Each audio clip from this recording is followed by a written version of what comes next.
Today I really want to talk about how we take care of ourselves. Everybody in this room is so used to being the caretaker in your life. You are the person who rushes in, takes care of others at your work, and you probably serve the same role at home and in your social life. And in fact, that's probably why you got into the field that you're in the first place, because at a young age, you received reinforcement that you were good at this and that you were helping people. I think this concept of self-care, when I first learned about it, honestly, when I was going to school, we never talked about it.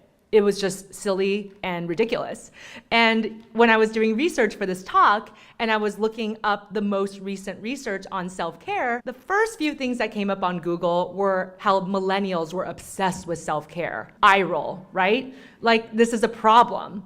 And I think that there's a lot of stigma about self-care. It sounds selfish, it sounds like, you're self-indulgent. Who has time for that, right? Self-care is not just a luxury, it's essential. Today, I just want to introduce you to a few concepts about self-care and also hopefully give you some suggestions that will fit you as an individual, because self-care is not created equal, like all of you guys are not created equal. So burnout is a chronic problem. It's not something that just appears in your life and goes away because you went on vacation for the holidays and you come back and you're not burnt out anymore. I think that a lot of people think that that's how it works, that we're gonna just take a quick break, go on vacation, and you're gonna be healed and amazing. You come back and you're not burned out anymore, and that's really not the way it works. There's a lot of definitions for it, but one definition that I think captures the essence of it is that it's a loss of motivation and just a growing sense that you're emotionally depleted a lot, and some cynicism. And I know I'm burned out when I go home and the only thing I want to watch is Cupcake Wars, because the biggest problem that I can manage that night is whether or not they get to make the 1,000 cupcakes. Is this gonna happen or not? That's when I know. And so all of us probably have our own burnout triggers and cues. It overlaps oftentimes with depressive symptoms. And so we don't have burnout as a diagnosis in the DSM, which is what psychiatrists and psychologists use, but it is documented in the ICD-10. And part of it is that it overlaps a lot with major depression. It's just a gradual process that can take away our meaningfulness and our joy and our ability to connect with people that we love in our lives. Burnout is not really just due to simply working too long or too hard. I think that sometimes people think about it that way, but really it's a lot of different things. There was a researcher that looked at burnout and thought about it as these 6 main areas in your work life. If there's a chronic mismatch in one or more of these areas, workload, sense of control, reward, feeling of community, fairness at your job, and the fact that it touches on your values, this is when burnout can start to grow. Burnout can also emerge very suddenly after some extreme cases of vicarious traumatization and compassion fatigue. Job burnout actually significantly predicts a number of chronic medical conditions: high cholesterol, type 2 diabetes, coronary heart disease, fatigue, respiratory problems, severe injury, and even mortality before the age of 45. We find that our emotion centers start to be disconnected from the centers that are in charge of our executive functioning. So that's decision-making, planning, paying attention, learning, and memory.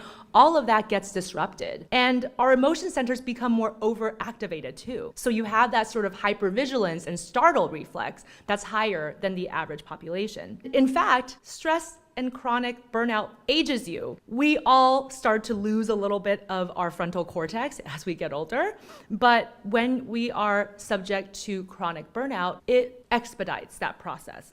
And we reverse this by building resilience. Resilience is defined as the ability to successfully adapt to stressors, maintaining psychological well-being and physical well-being in the face of adversity. And that's a really important concept. There's kind of 2 different ways that I'd like to talk about building resilience today. The first way is increasing self-efficacy. Self-efficacy is the belief that you have mastery over your life, over the things that can happen to you, and that you have the ability to control some of that. So going back to my original question, do we forget to take care of ourselves? Do we think that self-care is just some crazy thing in the ether that we shouldn't have to deal with? There's a lot of definitions of self-care, but one good one would be that these are the activities that make for a meaningful life for us outside of work. And it also contributes to better performance at work. So for those of you guys who are very work-driven, maybe self-identified workaholics, well, guess what? It still actually makes you better at your job. There's a lot of different examples of what self-care can be, but as I mentioned, it's essential, our mind needs it, and it centers on this idea of managing your energy. and not your time. Because a lot of people say, I don't have time for self-care. And self-care can be done in seconds. And so that can't be the excuse. The idea should shift that we're not thinking about to-do lists and timeframes. It's really just about where our energy is and how we manage that energy to do our best and be our best selves. So when people are in chronic burnout, oftentimes their fight or flight is engaged all the time, for long periods of time. And that's not what our human bodies are meant to do. Our human bodies are meant to address an issue and relax, right? So you get into that fight or flight and then you get to rest. When we are in chronic burnout, that doesn't happen. And so self-care can help to reverse that and reset us to the way that we were supposed to be. It contributes not only to short and long-term feelings of well-being, but it decreases risk of mental health symptoms and makes you a better caregiver. I always think about this when I'm on a plane, when they tell you that you have to put your mask on first before you put the mask on someone else. And it makes sense. At first, I was thinking about, I'm like, well, that's cruel. You're gonna take care of yourself first before the children because you're looking at those little pictures in the pamphlets. I'm like, that seems rude. But no, of course not. Because what if you can't breathe? You can't put the mask on your child, right? So it makes sense. But at first, it didn't make sense to me. And now, every time I get on a plane, I think about this, that we have to take care of ourselves so that we can take care of other people. And I think sometimes people think self-care isn't effective. Like, it doesn't work. Doesn't work. What does that mean? What, I'm gonna take 10 deep breaths and now I'm all better? This is silly. I was that person who, if you told to meditate, I just couldn't do it. It actually stressed me out more because I just kept thinking about how inadequate I was at meditating and how bad I was. And we would be meditating, I'd be making to-do lists in my head. And then I would start judging myself about how bad I was at it, and then the whole thing would just blow up, right? So I always thought that self-care was silly too. But I don't anymore, and I say that with still a level of ambivalence, because I think I was schooled in the thought that self-care doesn't matter. And so I think every day I'm kind of fighting that own self-stigma of doing self-care, but I know that it's important. And I think part of the reason why self-care doesn't work when you are told about self-care and people tell you, well, just meditate, go do yoga. That's another thing that I'm terrible at. Yoga makes me really miserable. And people say that it restores them, they feel amazing, they go to hot yoga. I'm like, that is the worst idea. I'm terrible at yoga, and then I'm just around a bunch of really sweaty, stinky people. That doesn't work. That is not self-care for me.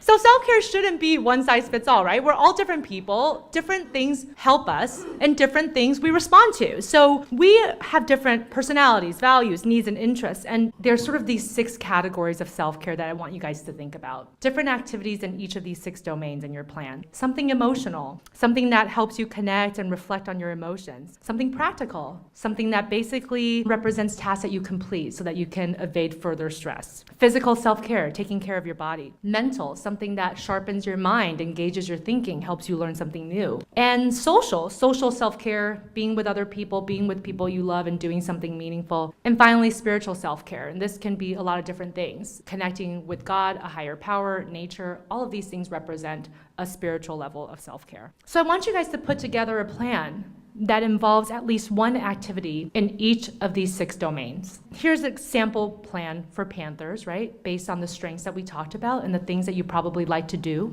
And as you think about these activities, I really want you guys to make a commitment to put your plan into action today. So I want you guys to commit to doing at least one of the activities every day. And remember, some of these things can be 2 minutes long. If you put together a 9-piece puzzle, it only takes 2 minutes, people. Makes me feel amazing about myself. I'm always in the kids section buying little puzzles for myself. They're like, oh, is that for your child or somebody else? No, just for me. And rate your satisfaction and enjoyment after you do the activity on a scale of 1 to 5. It's important to assess if it's working for you or not. If you don't enjoy it, don't do it anymore. Substitute another activity and try that again. Maybe even consider having an accountability buddy who actually checks in on your self-care, who reminds you you need to be taking care of yourself. Because everybody in this room is so used to taking care of everyone else that they're not thinking about themselves all the time. So perhaps you need somebody to just help you with this a little bit.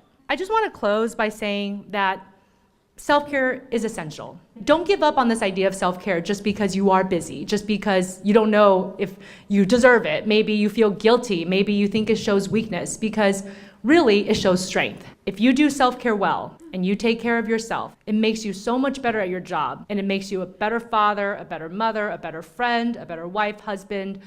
It makes you better in all the aspects of your life. And we all want to be our best selves. So can you guys commit to this today? Can you guys do this? Yes? Okay.